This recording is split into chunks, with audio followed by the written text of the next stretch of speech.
Someone say fundamentals. So I'm going to do my best through this series over the next few weeks to answer the giant question, and give me some grace because I'm trying my best, okay? I'm going to try to answer the question, who is God? Who is God?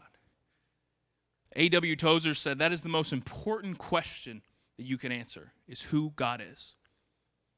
That answer will shape the rest of your life. If you believe God to be angry and on a throne ready to zap you anytime you do something wrong, you believe he's a mean, angry God, that's going to shape everything that you do.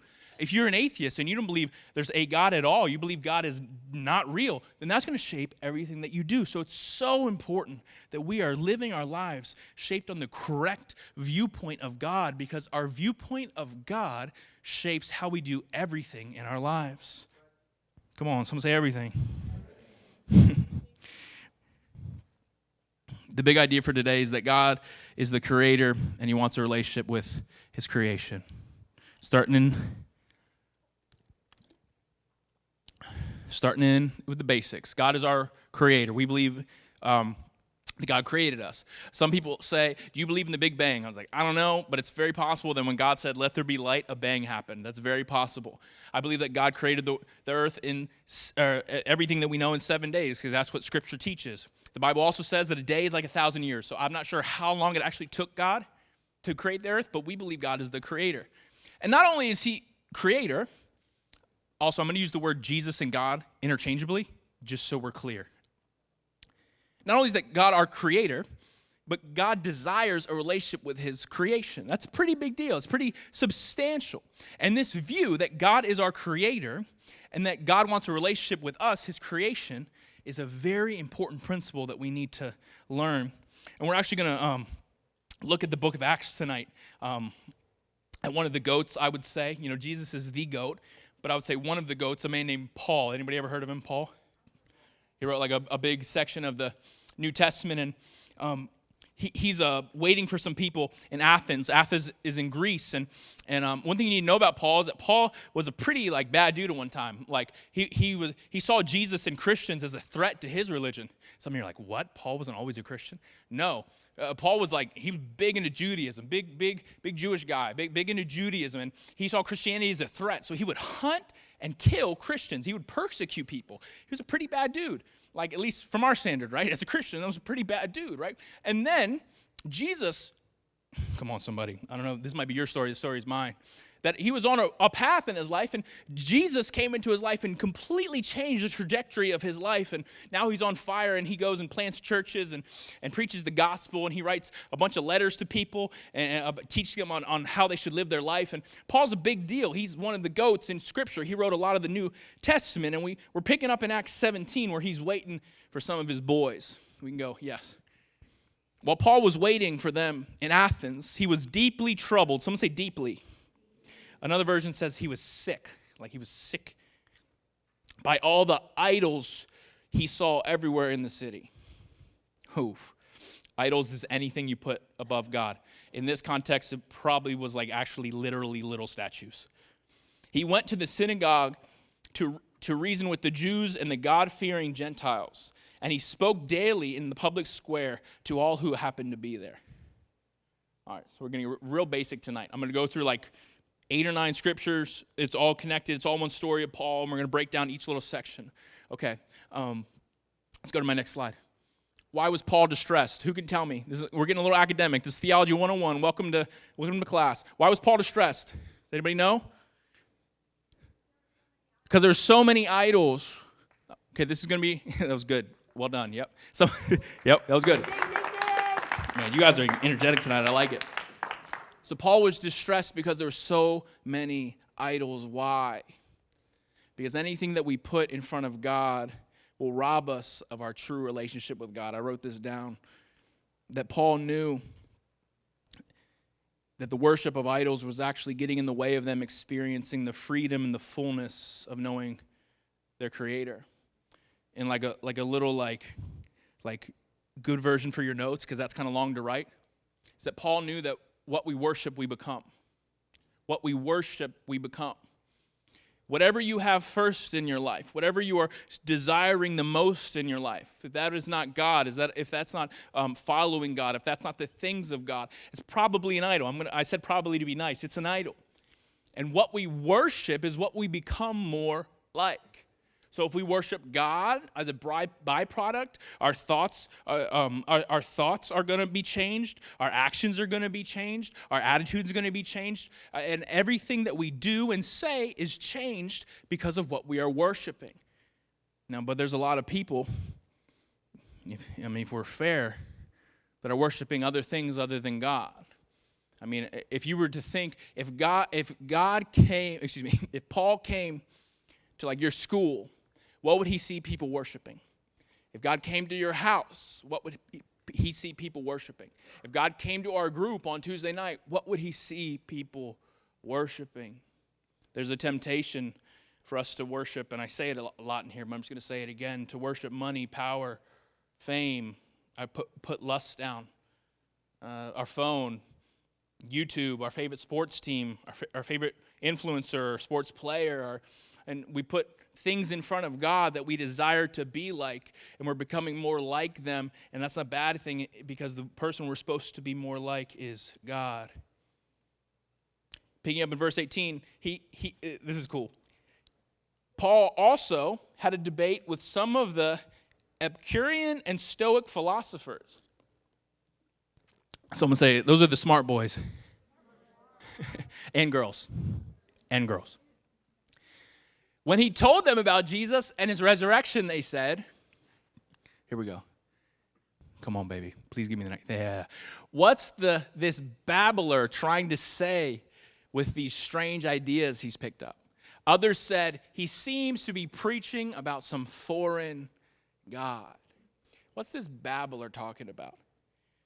So if you're in here tonight and you're like, I have no idea what Epicurean and Stoic philosophers are, you are in the majority, I believe, in this room. So what is Paul talking about? He's debating with these philosophies like a way of life. He's debating with these two groups of people that have a very clear, labeled way of life. You see, to be an Epicurean, this is a crash course. This is very simple. I don't consider myself a philosopher, but this is like a very simplified version of what it is. It's the goal of life is to be happy. So Epicurean philosophers, their goal is to be happy. They desire happiness above everything else. If it feels good and it makes you happy, you should do it. You should do whatever makes you happy. It's the Disney film philosophy. It's the follow your heart philosophy. It's the do you. It's the self-love. It's the whatever makes you happy, do that. Because that is what will lead you to the best life. That's what those people believed. The Stoic philosophers said the goal of life is self-improvement. You just got to get better a little bit every day. You just got to keep on grinding. You got to just keep on working, read more, do more, work harder, get in better shape. Do, more. We need more. Get better. Grind, rise and grind. They're tweeting, rise and grind. It's not Twitter anymore, right? Xing. Is that what they call it? Xing? I don't know. I deleted Twitter back when everybody was getting canceled for the tweets. I'm like, I don't know what I tweeted in middle school. I'm deleting that thing. That's a true story. I'm like, I don't know. I should not have had the internet. Anyway, they're tweeting rise and grind. They're tweeting, oh, we got to do this. Hashtag get up and get it. You know, that's what they're improvement. And this isn't like a call out on like people that are posting that. There's no disrespect. That's okay. Working hard. I literally just had a message on working hard last week.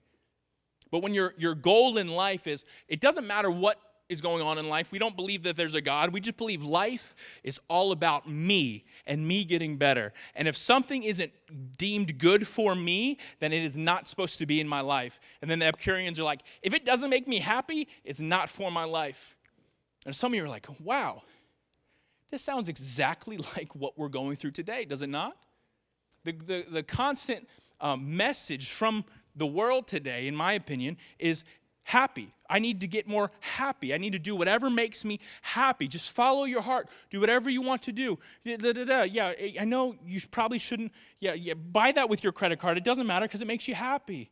Yeah, you can post that. Yeah, who cares if, it's the wrong thing to post? Just post it because it makes you happy. It's whatever makes you happy. I know it might not be good for me, but temporarily it makes me happy. And the other is the self-improvement, the everything's about you. And that's how you get these toxic people that are in their 40s, and they're the most selfish people you ever met because it's not what life is all about. And then you get to Paul, who's debating them. He's trying to say, Paul was an early adopter, right? He was initially an early hey, you guys are bad, I'm going to kill you. And then he's actually, we're going to Uno reverse that. I'm actually a Christian now. Let me tell you why it's the truth. And as Christians, we believe that life is about knowing God. Life, write that in your notes. Life is all about knowing God. Life is about knowing God. I'm going fast tonight because I want to get in for small groups and worship one a little long. So I'm just dumping on you. You guys okay? Someone say I'm with you. I appreciate that. Those other things aren't necessarily bad. So we're not I forget the word for it.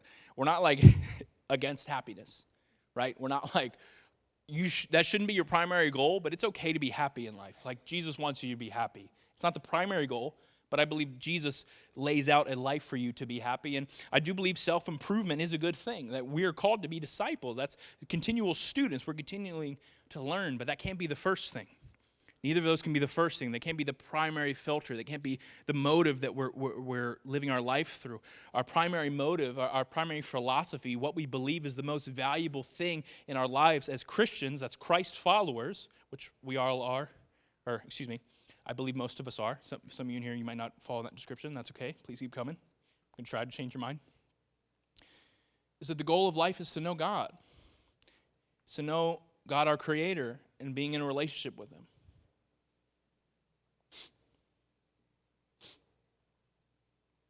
All right, here we go. Let's go to the next verse, verse 19.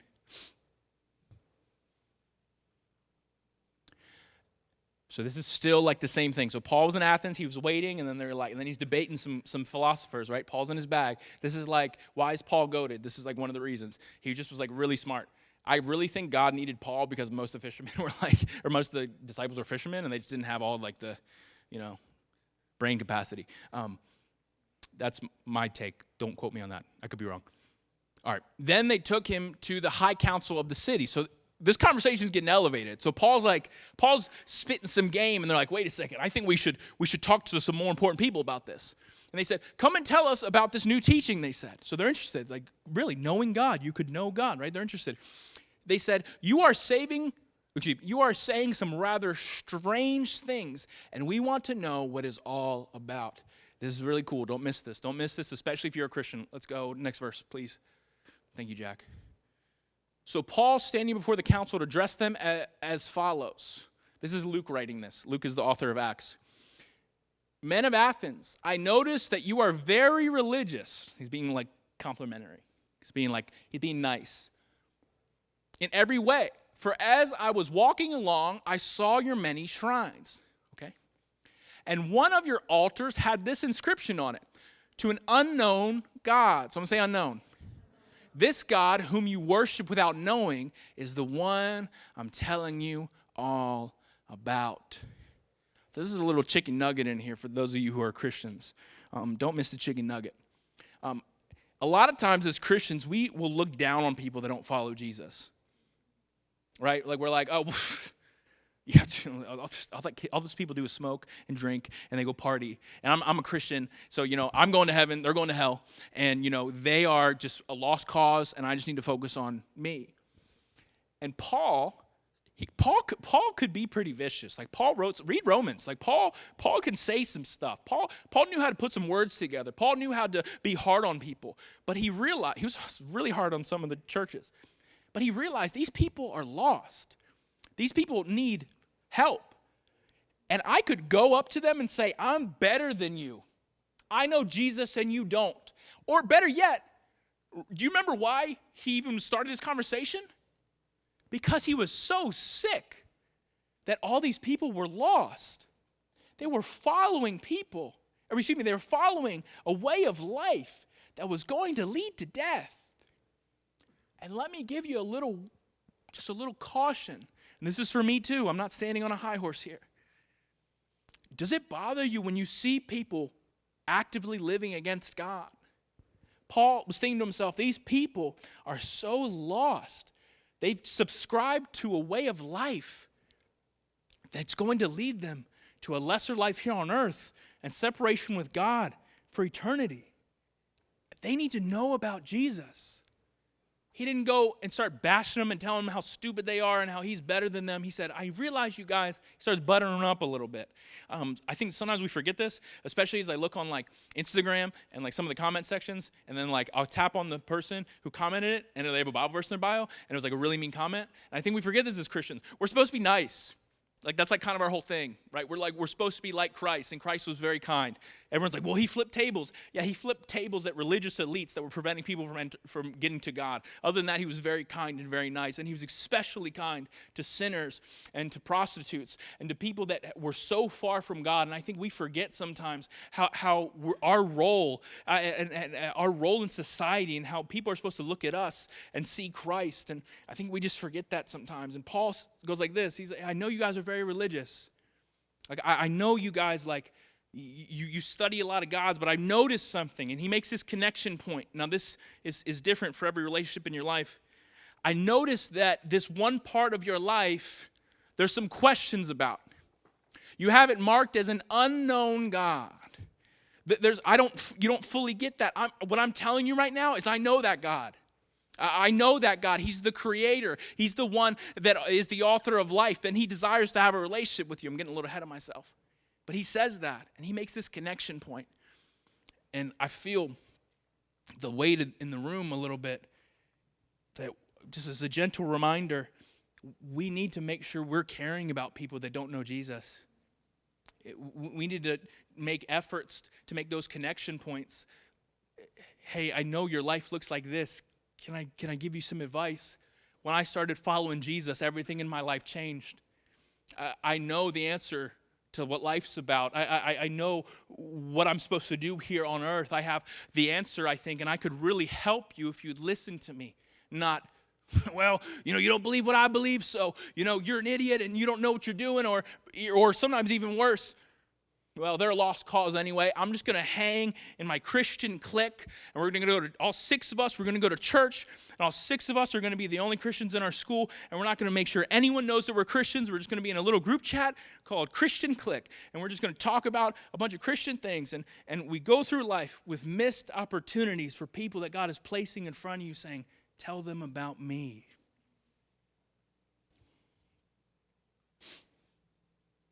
Did I skip a verse, Jack? Did I skip a verse, Jack?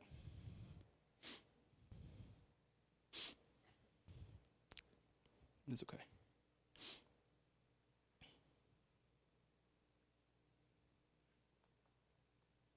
What do we got? 24? Okay. He's the God who made the whole world and everything in it. So he's like, I know the unknown God.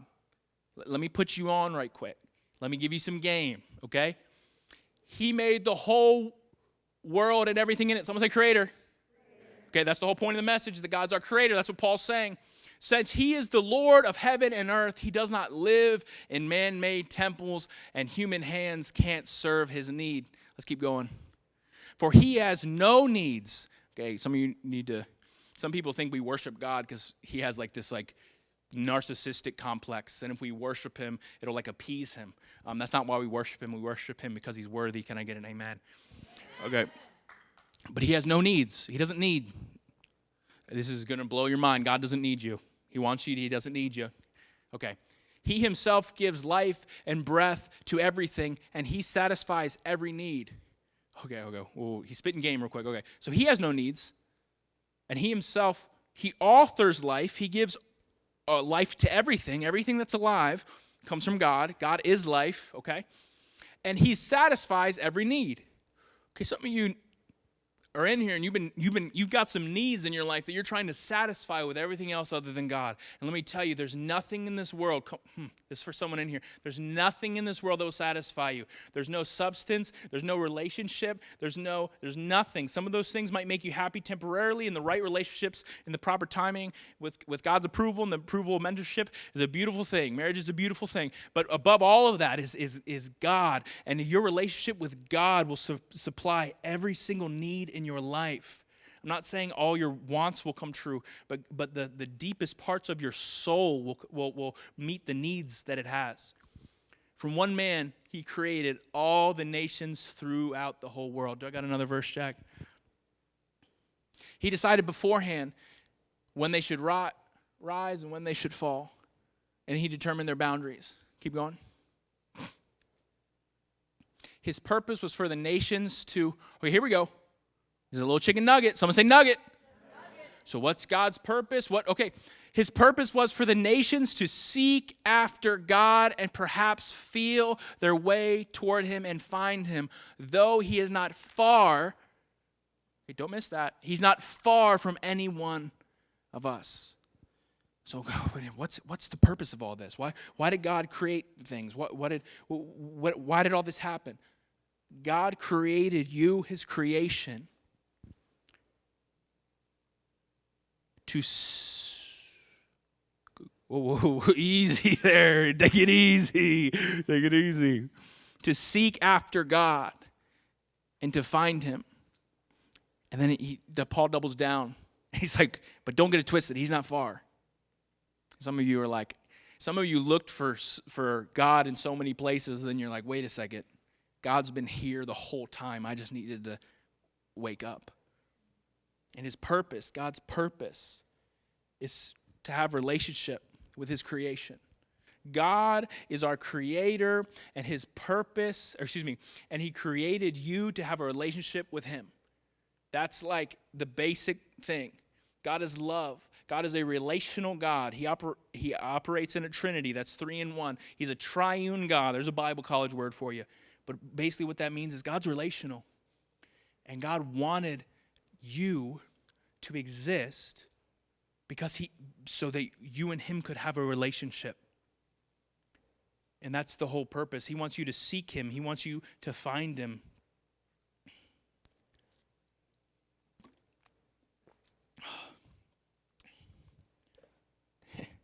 Some of you in here are like, but who created God? It's a great question. I'm going to answer it as quick as I can. No one. Okay, let's move on. I'm kidding. So God was, he was not created. He's existed before time. I can read something that I wrote. God has always existed, and God will always exist. Before the universe came into existence, beyond time, space, and matter is God. And I understand how difficult that is to wrap your mind around, but it's something we'll never fully understand. I remember being little and asking my mom, so who's God's parents? And she told me no one. It blew my mind, but that's just something you have to deal with. That God has always been and he always will be. He is the beginning and the end. He is the Alpha and the Omega, what I said earlier. So why did God create the world? Because he wanted you and me to share in his endless love, his endless and unconditional love. Because God is love. And God, some people think that God has all this hate and he's just ready to get all his anger out on us and he's just angry up there all the time. And actually it's the opposite. That God had so much love. He said, I want to pour my love out on a creation. So I'm going to create some people. And that's what he did. Well, all of his creation. But we're special. That's in another week. He's not far away. He is near to anyone who wants to reach out and know him. God is our creator, and he wants a relationship with his creation. So I know what you're saying right now. I know what you're thinking.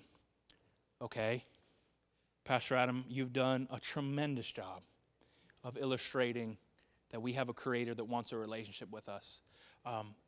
How do I reach out? How do I spend time with him? How do I, this is for you guys that are Christians, right? I made the decision to follow Jesus. I understand that you're telling me he's our creator. I understand that he wants a relationship with me. So what should I do next? I'm going to give you, it's something that has been a spiritual discipline for thousands of years. We can go to it. Jack, it's under our application. It's silence and solitude. which means making space to experience the presence of God. It sounds like way more spiritual, like in that way, than like what it actually is just, and I have to do this. That's probably why like be still was on my mind earlier today, is that there's sometimes, does anybody have an iPhone? Does anybody have an iPhone I can borrow? Just real quick. I'm not going to do anything. Thank you. All right. What's your social security? No, I'm kidding.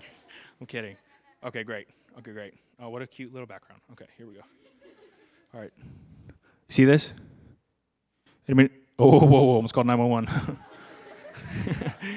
Well, okay, here we go. See this feature right here? It's new. You just turn it off. I know, it just blew your mind. Yeah, you can have your phone back. It's crazy. There's like 12 texts. No, I'm kidding. That's crazy. It's like you're watching Netflix during the message. No, I'm kidding. No, it's like you have to turn it off sometimes. Like, it's okay. I promise you. Whoever's trying to talk to you can wait 10 minutes because that's what I'm encouraging you to do. Yeah, it's a W. Do we like that chat? Do we like silence and solitude chat? Ridiculous. Okay. But it's making space to experience the presence of God. Here's another word. Here's your Bible verse. Be still. Be still. Remove distraction. Just do it for 10 minutes. And just wait. I used to do this in the morning before my son woke me up every morning. And now there's nothing still about my morning. So now I do it at night. All right? And I try to do it right before I go to bed. I have a closet. The Lord blessed me with a closet. And I sit in it. And sometimes I pray. Sometimes I read my Bible in there, and there's other times where I'm like, you know what? I'm just going to wait. And there's a verse in Samuel, chapter 3, where it's a long story, but the premise is the prayers from there is just speak, Lord, your servant is listening. And I'm just like, God, is there anything you want to tell me that I've been too busy? Sometimes I worry that I'm making time for everything in my life other than God. Like I'll stop driving. Like I'll pull over sometimes to read a text message because I would never text and drive. I pull over, just like all you will do when you start driving. You guys are very encouraging tonight. I pull over, and I'll pull over to read text or check an email or like, oh, did that go through? Or, I'm working on a Youth Advance graphic right now. I'm like, oh, did she get that? Did that send? I'm like, what am I doing? Like this thing that can wait is taking so much time. And sometimes we let urgent things rule out important things. And I've never, ever, ever went to bed and thought, man, I wish I would have checked more emails. Right? Man, if I just had more busy work to do, man, if I just was a little more stressed during the day and I read more texts. No, it's about getting away from all that. Sometimes I'm like, I think the Apple logo with the bite out of the back is from the devil because, like, Eve ate the fruit. I'm like, is that what that's about? Is this from the devil? I don't know. I still have an iPhone. I'm not weird, but I might be weird. I don't know. Like, is this a good thing for me? And I know you need to have it, and I'm just kind of going off the cuff right now. But seriously, turn off electronics for 10 minutes and seek God. There's a guy named St. John, I think it's Climacus. He said, the friend of silence draws near to God. There's a guy named Henry Nouwen, and he said, without solitude, it is virtually impossible to live a spiritual life. It's just a truth. Getting away, seeking God, getting in some quiet, not talking. Some of you, that would just like change your life completely if you just talked a little less. That sounds hard. It's just a good thing, right? It's just a good thing, especially in fusion. No, I'm kidding. Sorry, I'm just kidding. Anyway, okay. So silence and solitude, and I got a shameless plug. Okay, Miss Diane made a Bible plan for you guys because she's goated. Let's give it up for Miss Diane.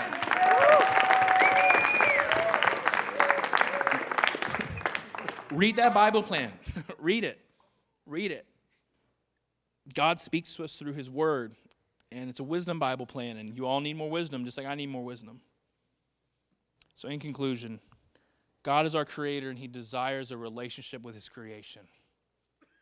and deeper in conclusion is that hurry is the great enemy of a spiritual life. Hurry is the great enemy of a spiritual life. It's a great book by, I think it's Mark Comer, John Mark Comer. It's The Ruthless Elimination of Hurry. If you want to get deeper about that, you can read that. But it really is. There's an old Southern preacher that would say, if the devil can't tempt you, he's going to distract you. And I don't know if that's in the Bible, but I do feel it a little bit.